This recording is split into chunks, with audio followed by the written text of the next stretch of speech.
Hi guys, आज हम पढ़ने वाले हैं नॉन साइक्लिक फोटोफॉस्फोरिलेशन यानी कि जेड स्कीम के बारे में, अचक्रीय प्रकाश फोस्फोरिलीकरण के बारे में, जो कि बहुत ही महत्वपूर्ण है और यहाँ से बहुत सारे क्वेश्चन आपके कवर हो जाए। मेन इसका काम क्या होता है, हम बात करें तो इसका मुख्य कार्य क्या होता है, तो इसका मेन कार्य होता है एटीपी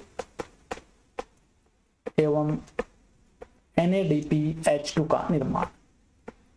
NADPH2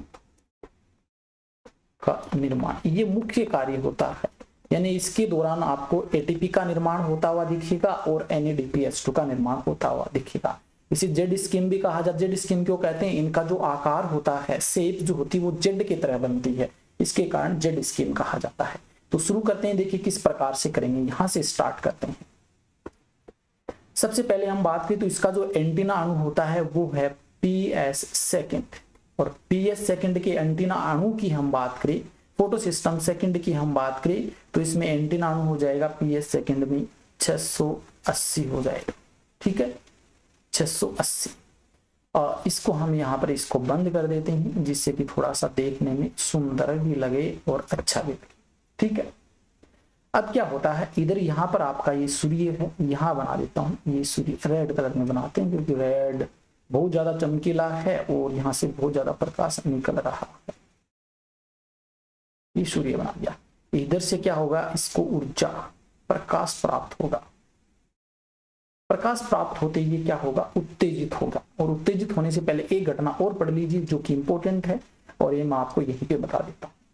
इधर क्या होता है, आपके H2O पड़ा रहता है, H2O जल पड़ा रहता है। अब जल का ये जैसे इसको प्रकाश मिलता ना, प्रकाश मिलते ही जल का अपघटन हो जाता है। और याद रखिए ये अपघटन दोनों तरफ से हम कह सकते हैं, ये उल्टा भी हो सकता है, ऐसे बन भी सकता है और टूट भी सकता है, इसलिए मैंने हम ये एरो लगाते हैं, इसे रिवर्सिबल रिएक्शन भी हम कह देते हैं। निर्माण किसका होता है, 2OH बनता है और 2H प्लस आयन यहाँ पे बनते हैं। ठीक है, एक चीज सबसे इंपॉर्टेंट आपको याद रख लेने की, जो 2H2 टूटता है तो इसके टूटने से हमें क्या क्या प्राप्त होती है, हमें क्या मिलता है यहाँ से, तो हमें मिलता है एक तो ऑक्सीजन मिलती है जो कि जल के विघटन से निकलती है, और एक अणु H2O का भी यहाँ पे मिल जाता है। ये लास्ट में मिलता है जब H प्लस ये जो आयन है ना घूम फिर के वापस O से जुड़ेंगे तब, लेकिन ऑक्सीजन भी यहाँ से निकलती है, ये आपको यहीं पे बता देता हूँ। किसकी उपस्थिति में रिएक्शन होती है ये भी इंपॉर्टेंट है, एक तो मैग्नीज आयन होता है और एक क्लोराइड आयन है, ये प्लस नहीं ऐसे एरो लगा लीजिए, तो इन दोनों की उपस्थिति में ये रिएक्शन होती है। इंपॉर्टेंट चीज यहाँ पे एक और आती है कि यहाँ से जो आयन निकलते हैं ना, वो आयन इसको प्राप्त हो जाते हैं, इलेक्ट्रॉन निकलते हैं, और 2 इलेक्ट्रॉन यहाँ से रिलीज होते हैं, ये 2 इलेक्ट्रॉन आपके मिल जाते हैं PS सेकंड को, और ये PS सेकंड क्या हो जाता है, उत्तेजित अवस्था में आ जाता है, और इलेक्ट्रॉन कहाँ भेज देता है, और इलेक्ट्रॉन भेज देता है यहाँ पे, हम चलो यही कलर ले लेते हैं, यहाँ पर उपस्थित होता है PQ का मतलब होता है प्लास्टोक्विनोन,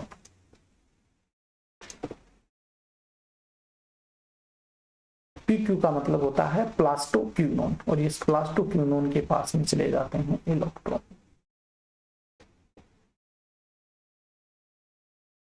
यार ये क्या हो गया, सांप समझ रहा, पता नहीं 80 भी क्यों नहीं बनी, एक तो बन गई, इसमें भी प्रैक्टिस चाहिए भैया। ठीक है,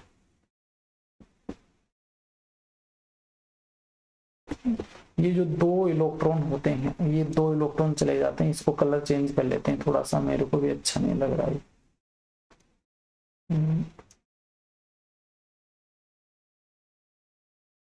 ये प्लास्टोक्विनोन है।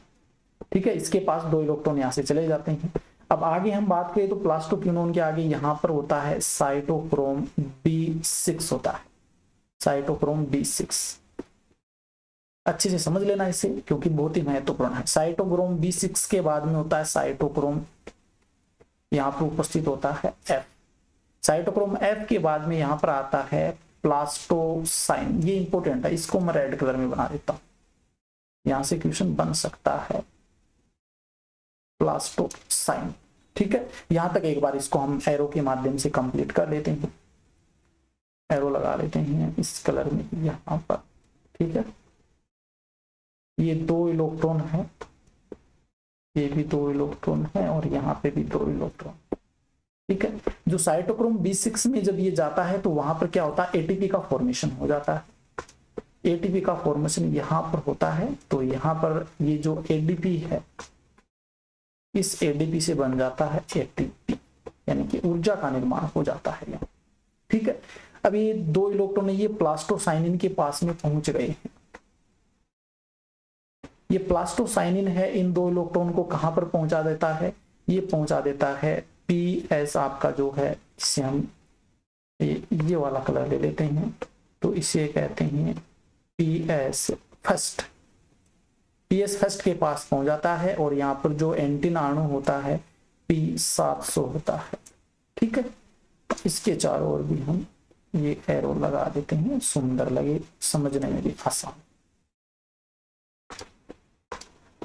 अब यहां से ये इलेक्ट्रॉन चले जाते हैं, इसके पास कितने, 2 इलेक्ट्रॉन होते हैं।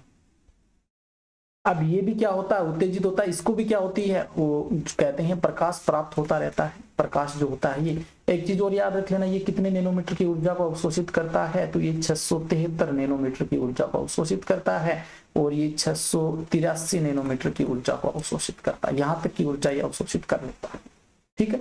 अब ये P700 क्या हो जाता है, उत्तेजित हो जाता है। उत्तेजित होकर के ये कहां पहुंचा देता है, यहां पर उपस्थित होता है कौन, फेरोडॉक्सिन रिड्यूसिंग सब्सटेंस FRS। दोबारा से लिख देता हूं, FRS। ये S टेढ़ा मेढ़ा कैसे हो गया, ज्यादा एनर्जी मिल गई क्या इसे, FRS फेरोडॉक्सिन रिड्यूसिंग सब्सटेंस। यहां पहुंच जाता है ये इलेक्ट्रॉन, यहां से,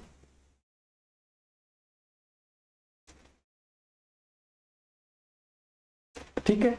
कितने इलेक्ट्रॉन है, 2 इलेक्ट्रॉन। ये उत्तेजित होकर के यहां पहुंचा देता है। अब क्या होता है, अब ये भी उत्तेजित होता है, जो सब्सटेंस होता है, और यहां पर ही उपस्थित होता है आपका फेरोडॉक्सिन। फेरोडॉक्सिन हम थोड़ा सा यहाँ पे कलर चेंज कर लेते हैं क्योंकि ये इंपॉर्टेंट है। ये भी F और D यहाँ पे छोटा लिखा जाता है, ये भी याद रखें। और इसको हम इस प्रकार से एक गोले में बंद कर देते हैं ताकि सुंदर लगे। और यहां से इलेक्ट्रॉन यहां चले जाते हैं, कितने, 2 इलेक्ट्रॉन। अब फेरोडॉक्सिन में क्या होता है, फेरोडॉक्सिन में होती है एक शानदार रिएक्शन, और शानदार रिएक्शन के माध्यम से यहाँ पे जो NADP था, थोड़ा सा यहाँ पर जो NADP था, ये NADP किस में बदल जाता है, यहाँ पर 2 इलेक्ट्रॉन ग्रहण करके ये बन जाता है NADPH2 में बदल जाता है। यहाँ पर एनर्जी का फॉर्मेशन होता है। तो ये पूरी प्रोसेस होती है नॉन साइक्लिक फोटोफॉस्फोरिलेशन की। देखिए जेड के जैसा नजर आ रहा है ना, तो जेड स्कीम इसे कहा जाता है। याद रख लेना, एटीपी का फॉर्मेशन यहाँ होता है और NADPH2 का फॉर्मेशन यहाँ होता है। जल का प्रकाशीय अपटन होता है जिसमें Mn+2 और क्लोराइड आयन की उपस्थिति होती है। ये कलर दूसरा कर देता हूँ क्योंकि थोड़े से रेड हो गए ना, अलग नजर नहीं आना चाहिए। Mn+2 और ये एरो, ये क्लोराइड आयन, ठीक है। ये याद रख लेना, ये इंपॉर्टेंट है, कई बार पूछा जाता है कि जल का प्रकाशीय अपटन किसकी उपस्थिति में होता है, Mn+2 और क्लोराइड आयन की। और इनका ये जो एंटीन अणु है ये भी आपको याद रखना है। तो इस प्रकार से कुछ इंपॉर्टेंट और चीजें हैं इस सिस्टम से संबंधित, तो वो भी यहाँ पर हम डिस्कस कर लेते हैं। क्या क्या है देखिए, एक तो यहाँ पर ये है कि एक तो इलेक्ट्रॉन ग्रहण करने वाला और एक इलेक्ट्रॉन देने वाला, दोनों ही यहाँ पर डिफरेंट हैं, अलग अलग हैं। ये क्यों बता रहा हूं, क्योंकि जो साइक्लिक है, जो चक्रीय फॉस्फोरिलीकरण, उसमें एक होते हैं जबकि इसमें अलग अलग होते हैं। पहले हम इलेक्ट्रॉन ग्राही की बात कर लेते हैं। तो इलेक्ट्रॉन ग्राही यहाँ पर कौन होता है, तो अभी हमने देखा कौन ग्रहण कर रहा है, ये NADP। तो ये क्वेश्चन बन सकता है NADP हो जाएगा। इलेक्ट्रॉन ग्राही कौन है, NADP। इसके बाद में इलेक्ट्रॉन दाता कौन हो जाएगा, इलेक्ट्रॉन कौन दे रहा है यहाँ पर, इलेक्ट्रॉन दाता। तो इलेक्ट्रॉन दाता यहाँ पर हो जाएगा H2 से ही तो इलेक्ट्रॉन निकल रहे हैं, तो H2 हो जाएगा, ठीक है। यहाँ पर PS सेकंड भी लिख सकते हैं हम, यहाँ से भी ऊर्जा निकल रही है तो PS सेकंड भी लिख सकते हैं, और या फिर H2 हम लिख सकते हैं। इसके अलावा देखिए यहाँ पर हम बात करें, ये जो मेन चीजें हो गई, अब इनकी फुल फॉर्म याद होनी चाहिए। देखिए इसको क्या कहते हैं, प्लास्टोक्विनोन कह देते हैं, ये याद रखें। प्लास्टो, साथ में लिख देता हूं यहाँ पर प्लास्टो क्विनोन, प्लास्टो क्विनोन। ठीक है, इसके बाद में देखिए साइटोक्रोम की फुल फॉर्म आपको पता है, साइटोक्रोम होता है, ये लिखने की आवश्यकता नहीं। प्लास्टोसाइनिन है, इससे संबंधित एक इंपॉर्टेंट फैक्ट आता है कि ये दो प्रकाश तंत्र के बीच की योजक कड़ी है। दो प्रकाश तंत्र, ये पीएस फर्स्ट और पीएस सेकंड, ये पीएस सेकंड और ये पीएस फर्स्ट, दो प्रकाश तंत्र के बीच की योजक कड़ी, बीच की योजक कड़ी, ये क्वेश्चन बन सकता है, इस कारण यहाँ पे लिख रहा हूं। और प्लास्टोपीसी है, इसे हम क्या कहते हैं, प्लास्टोसाइनिन कह देते हैं, प्लास्टोसाइनिन, इसे प्लास्टोसाइनिन हम कह देते हैं। ठीक है, इसके बाद में एफआरसी का मतलब क्या होता है, इस एफआरसी को यहां पे लिख देता हूं फेरोडॉक्सिन।